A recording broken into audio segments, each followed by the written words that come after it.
तो hello guys, क्या हाल चाल है। आज की वीडियो में हम लोग बात करने वाले हैं एक्सपोर्ट इंपोर्ट मंत्रा के बारे में। ये सेकंड वीडियो होने वाली है जो कि हम लोग इंपोर्ट एक्सपोर्ट का एक पूरा कोर्स बना रहे हैं उसके ऊपर।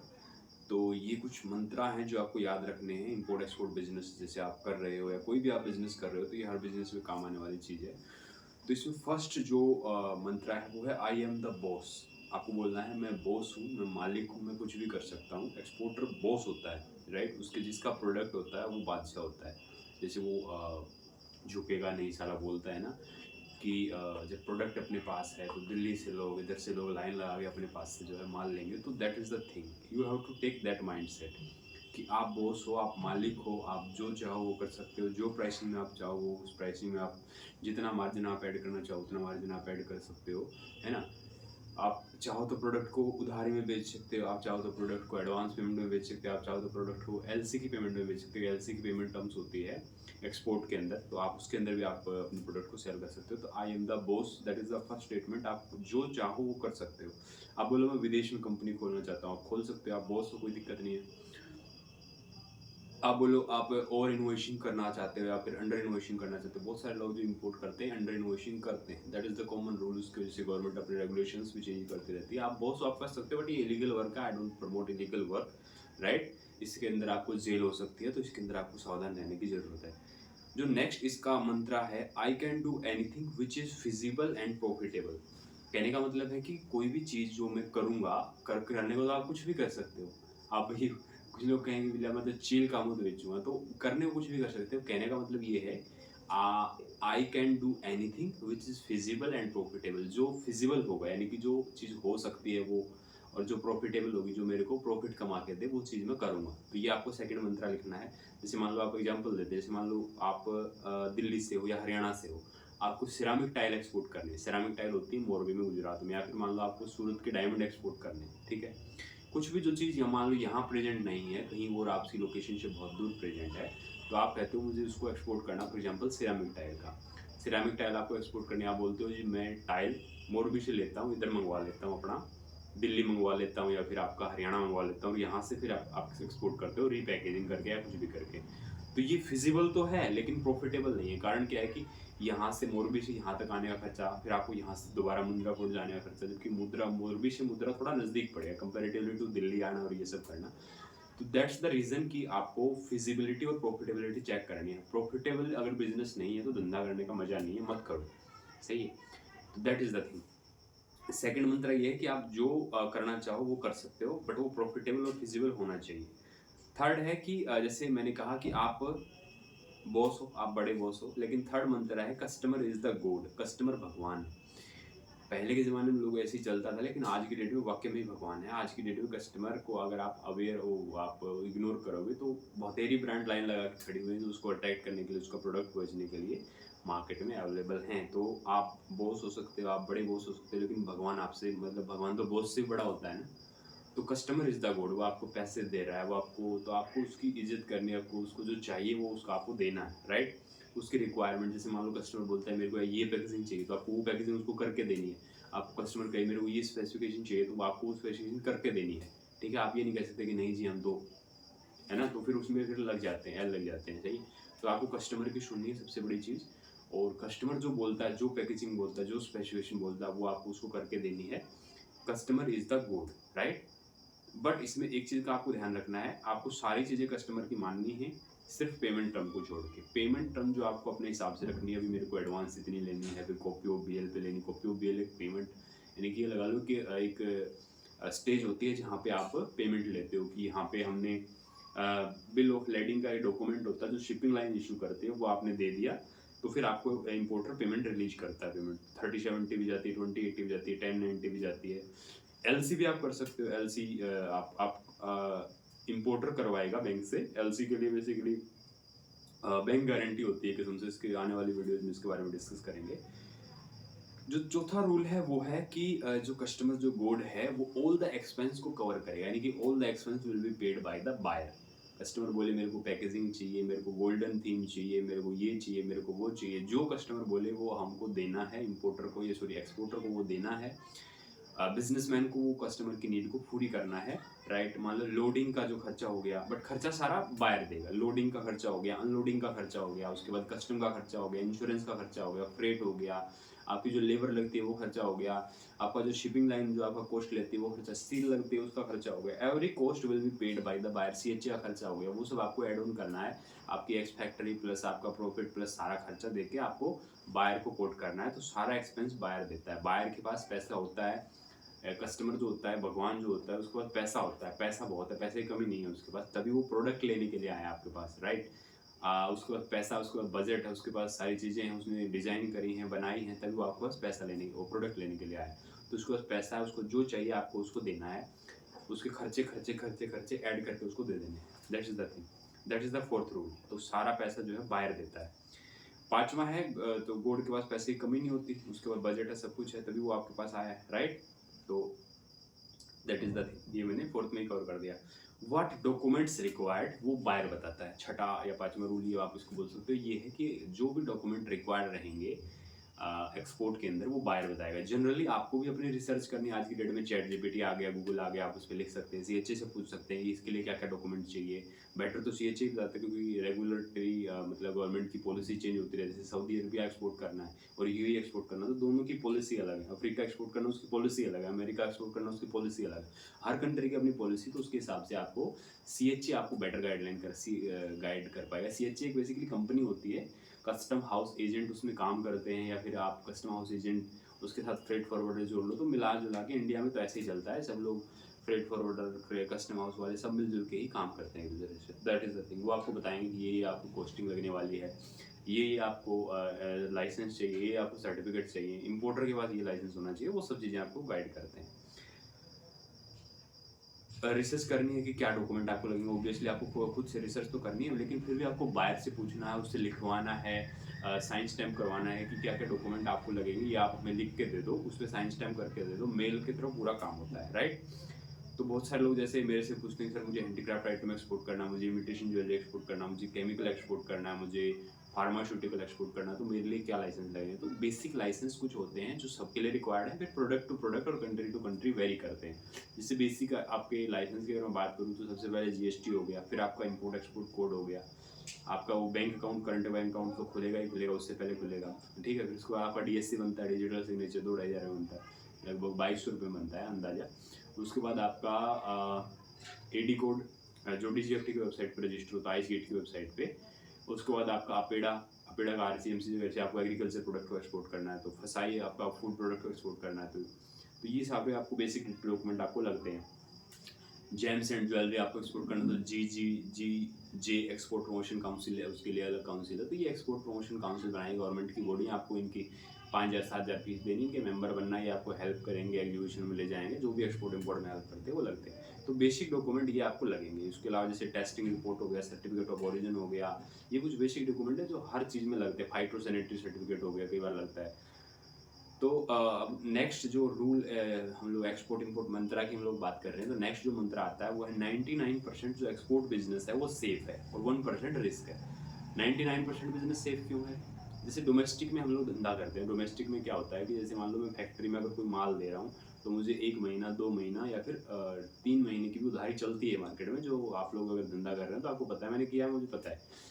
लेकिन एक्सपोर्ट में क्या है कि आप एडवांस पेमेंट में माल या फिर तो बिजनेस करोगे, या तो फिर आप जो है एलसी पे काम करोगे। एलसी भी एक किस्म से बैंक गारंटी होती है, तो उसके अंदर भी आपको कोई दिक्कत नहीं है, रिस्क नहीं है। That is the thing, safe है पेमेंट आपकी। लेकिन डोमेस्टिक में क्या है कि पेमेंट मरती है, कंपनी बंद हो गई, या फिर इम्पोर्ट, या फिर जो आप जिसने आपने माल खरीदा वही वो बिजनेस बंद करके चला गया, तो पेमेंट आपकी मर जाती है। लेकिन ये वाला बिजनेस पूरी तरीके से सेफ है, क्योंकि इसके अंदर गवर्नमेंट भी आती है, बहुत सारी बॉडीज आती है। एक आपका ईसीजीसी करके एक इंश्योरेंस एजेंसी है गवर्नमेंट की, उसका आप इंश्योरेंस ले सकते हो कि अगर आपका पैसा वाकई मर गया तो 95% तक वो आपको कवरेज दे देते हैं। तो दैट इज द थिंग। 1% इसमें भी रिस्क है। 1% रिस्क हर जगह होता है। जैसे मान लो आप कहीं हो, खड़े हो, एक्सीडेंट हो गया, गाड़ी चल रही है, कुछ हो गया, ट्रेन जा रही है, ट्रेन पलट गई, हवाई जहाज पलट गया, तो वो 1% रिस्क हर जगह है, यहाँ पे भी है। लेकिन डिपेंड करेगा कि आप मतलब आपका माइंड सेट क्या है ना। डिपेंड करेगा ना आपका माइंड सेट क्या है। जैसे मान लो आपको सक्सेसफुल बिजनेसमैन बनना है, सक्सेसफुल एक्सपोर्टर बनना है, तो आपको इस 1% की तरफ देखना है, 99% जो सेफ बिजनेस उसकी तरफ देखना है। राइट। 1% जो रिस्क है उसको भी कम किया जा सकता है। अगर आपको नॉलेज है, आप मेरी वीडियोस देखते हो तो आप उसको भी कम कर सकते हो, कोई दिक्कत नहीं है।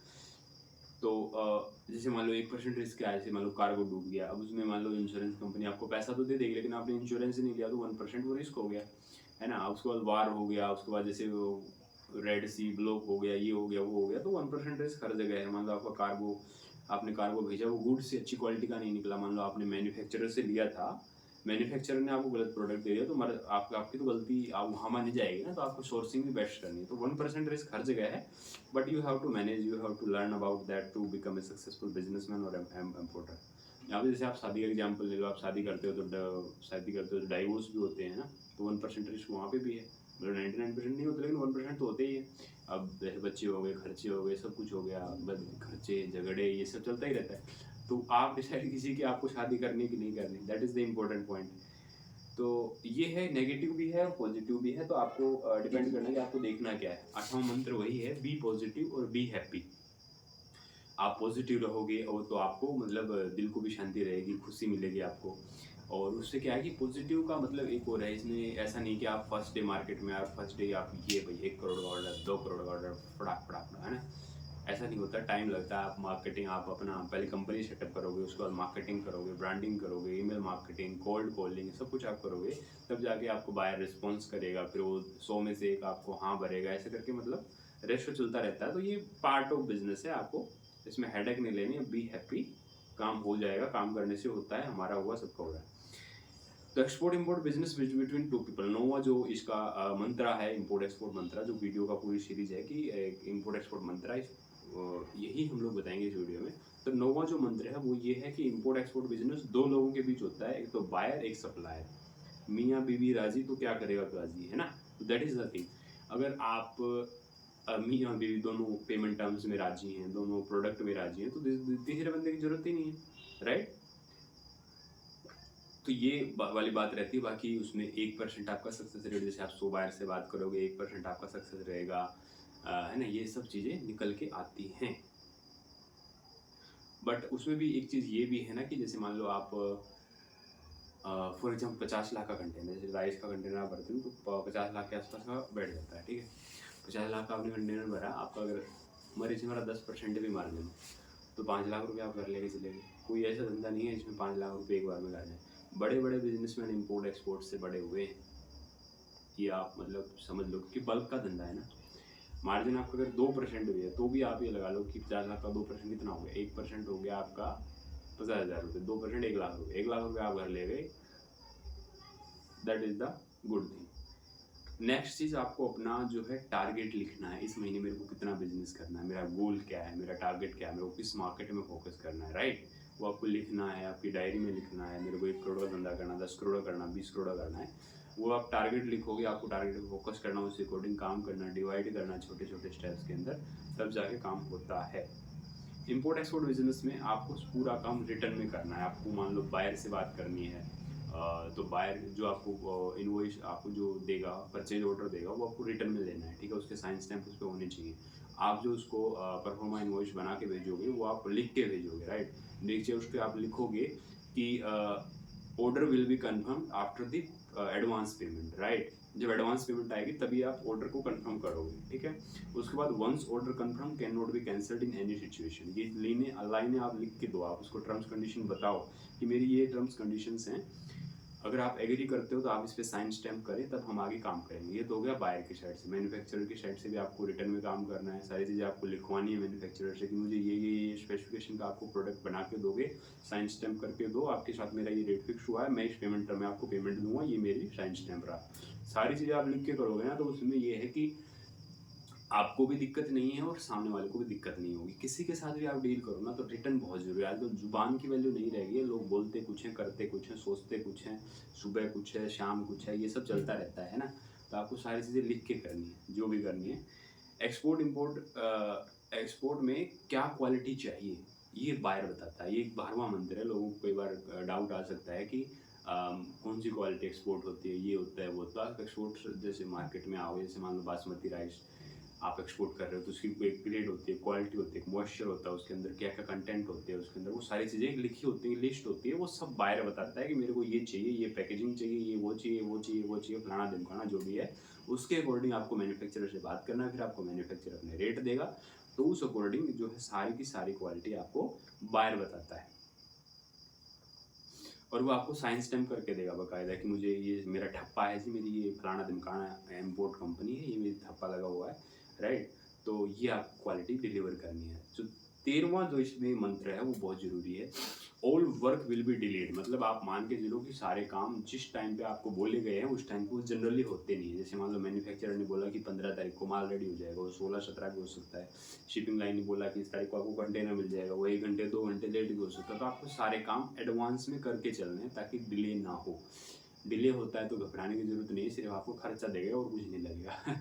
सबसे इम्पोर्टेंट बात क्या है कि आपको पैसे देने पड़ेंगे अगर आपने कोई डिले किया, आपका कोई मतलब every mistake has a cost. ये आप गोल्डन स्टेटमेंट आप इसमें बना के चलो कि जो भी आपका मिस्टेक आप करते हो तो उसके लिए आपको कॉस्टिंग देनी पड़ेगी। अगला आपका जो डाउट है, जो 14वां डाउट है, वो ये आ सकता है कि बायर मुझे एडवांस में पेमेंट क्यों देगा?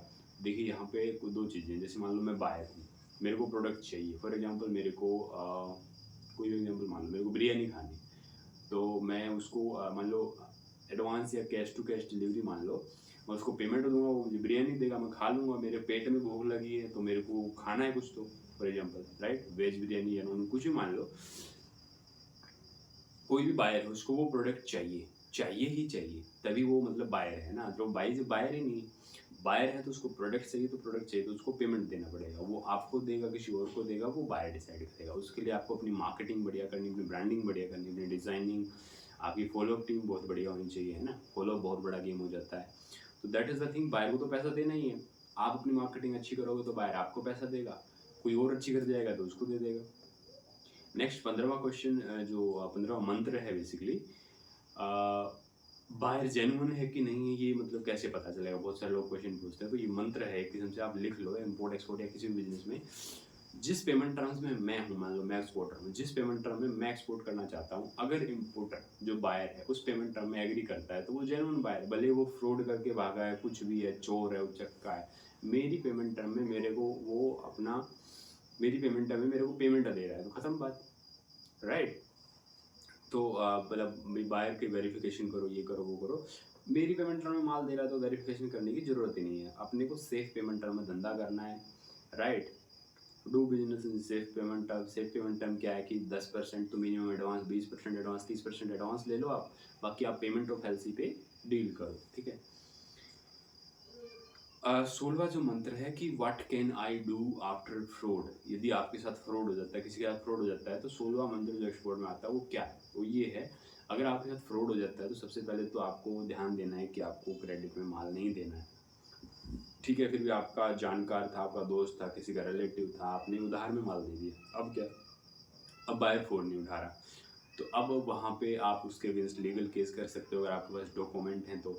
या फिर नेक्स्ट आप क्या कर सकते हो कि आप ईसीजीसी का इंश्योरेंस ऑलरेडी आप पहले ले सकते हो, ताकि अगर बायर डिफ़ॉल्ट करे तो ईसीजीसी आपको पेमेंट कर दे। ईसीजीसी अगर आपको नहीं पता तो गवर्नमेंट की बॉडी है जो बायर डिफ़ॉल्ट प्रोटेक्शन प्लान आपको देती है, वो एक प्रीमियम चार्ज करती है। शायद गल्फ के लिए उनका 1 करोड़ में 70,000 रुपये वो लोग लेते हैं कि अगर आपका 1 करोड़ का इनवॉइस है तो 70,000 रुपये का प्रीमियम आपको देना पड़ेगा उन 1 करोड़ की पेमेंट को सिक्योर करने के लिए। और उसका वो 95% का उनका प्रॉमिस रहता है कि 95% वो लोग पेमेंट दे देते हैं।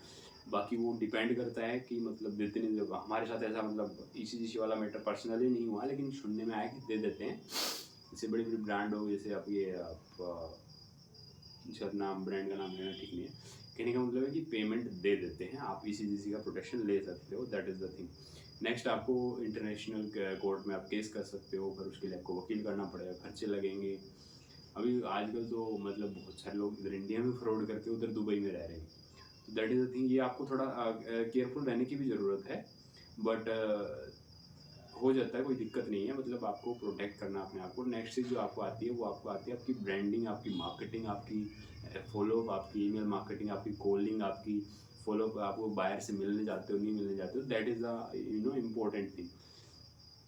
क्योंकि आप पर्सनली उससे मिलने जाओगे तो आपके रिलेशन बिल्डअप होंगे। तो ये कुछ मंत्राज हैं बिजनेस के जो आपको फॉलो करने चाहिए, जिसको आप फॉलो करते हो तो आप मतलब सक्सेसफुल एक्सपोर्टर या इंपोर्टर या जो भी बिजनेसमैन आप करना चाहते हो आप कर सकते हो, कोई दिक्कत नहीं है।